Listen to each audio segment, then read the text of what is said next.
Hello everybody, welcome back to another video. I hope you're doing great and having a good day. In today's video, I'm going to be driving against a previous track record holder with other fast drivers on track. Do you think I can come out on top? Let's find out. But first, if you haven't already, subscribe because I'm nearly at 100 subscribers, so it'd mean a lot if you could subscribe. Anyways, without further ado, let's hop into the video. Going into my first session, I just wanted to see how good my car was because I've heard number 14 isn't that good.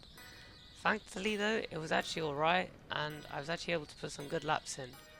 I started first in front of everyone, so there was not much people to drive against because I just go away and I just put really good laps in. Thankfully though, I actually caught up to back markers and I was actually able to bow them. And I didn't realise at the time there was actually a quick driver behind me who actually came right down my inside and managed to overtake me, but I was going to fight back, so I just stayed beside him here. I was thinking of going for a switchback, but he held that inside pretty well. So I actually got a better drive and I managed to overtake him down this straight, but because he has a better car than me, his straight line speed is so much better on a ramp and he literally almost overtakes me on the turn, but he gets a better exit and overtakes me. So I just try and follow his line. Even though I got a slow car, my top speed is much better than his. So going down the straight, I thought I'd catch him, but he just got a much better drive than me and managed to hold that on. You always want to be looking to the next corner, to the next exit, because that's the best awareness and you'll get the best exit if you do that. This is what I try doing when I drive, so I can go for better speeds, accelerating out the corner. So let's say you're catching someone right now and you're trying to get close to them, and you are. So let's say you're right behind them. It's much better to follow your own line than following theirs because theirs is probably slower. So this is what I try doing when I drive. I used to do this a lot where I just follow and just stay right behind them. This is not the best way. Only on straights where you should just go right behind them, since that's the best thing to do as you get a slipstream and you'll go faster. So that's a nice little tip you can use when you drive.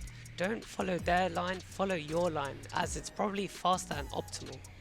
So as I'm following these two drivers ahead of me, there's actually some lap traffic ahead and which slows them both down, and I'm able to follow inside and manage to overtake one of the drivers.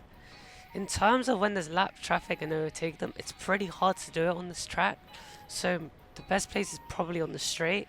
And actually, as I was about to overtake this driver, he actually has a much better exit going to the corner and nearly gets back on the outside. Thankfully though, I had that inside line and managed to hold it.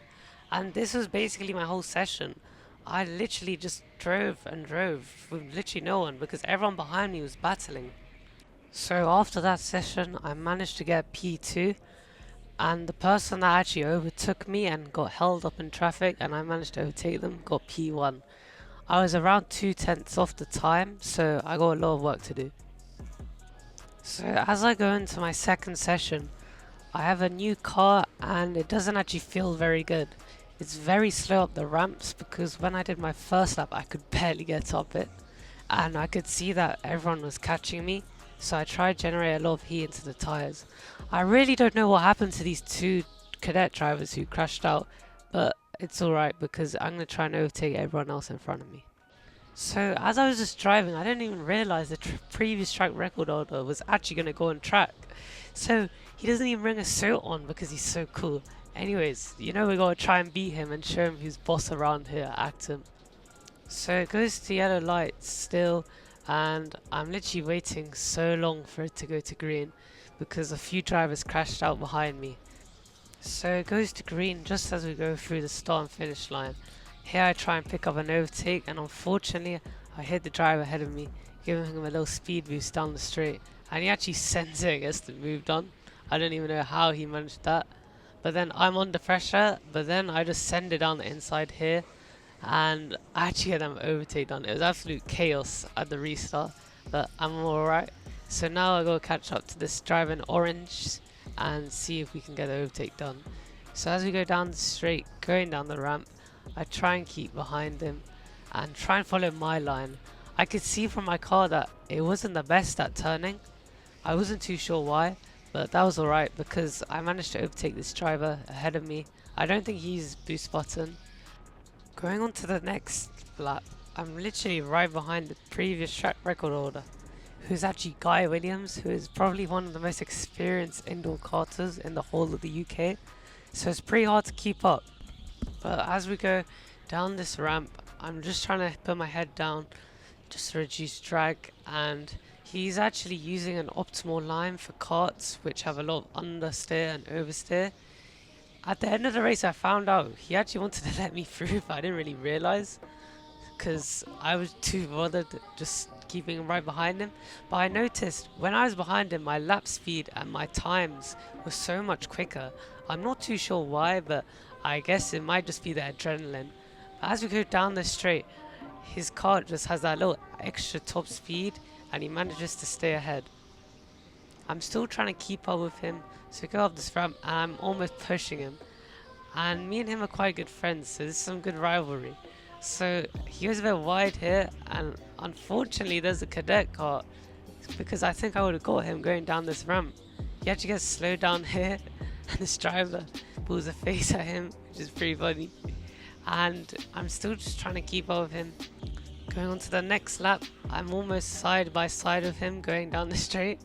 He's absolutely just brake checked me here, and I'm going for the move here, so I go to the inside, he goes to the racing line, and I absolutely send it. And unfortunately I bring too much speed into the corner, he actually smacks the barrier, and thankfully he was alright. But always remember to wear your race suit and gloves. That's a good tip, but it's all good as we go down this ramp. And yeah, that was me racing the previous track record holder. He is pretty good. If he was trying and in a decent car, he'd be miles ahead of me, but I just had the bad car, and that's sort of what happens in rental karting. You sort of have to leave it up to luck and hope that you get the best car. So as I'm going on to my next few laps, a driver comes on my inside and is actually in a pretty good car. I mean, car number 1 is probably one of the best cars, so I'm going to have to really push hard if I want to get my position back. But as we're going to go down this straight, there's actually a cadet car, and I was actually thinking of going to the inside, but unfortunately I couldn't, and I got held up when I was going around the outside, and he manages to go through the inside there. So when I go around, I lose a lot of time and I can't keep up with him, which is a bit unfortunate, so I gotta follow him through. Going on to the next few laps, I realised that there isn't much time left, so I gotta push really hard. But unfortunately, when my car goes down a ramp or up a ramp, it seems to lose power when I get back onto the accelerator. So some karts have this issue, and unfortunately mine had that, and that was probably one of the reasons why I couldn't keep up with the driver ahead of me. And even after that, it couldn't get any worse. I came 6th in the whole session, and I was really shocked, and my time had actually got worse with a 23.4.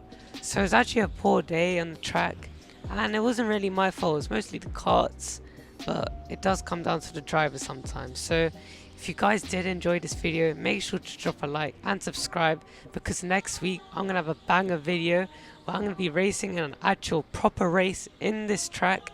I'm going to try and win, because last time I spun, and this time I'm not going to spin, and I'm going to try and win. So hope to see you guys there. Like, subscribe, and yeah, I'll catch you guys in the next one, because this was awesome.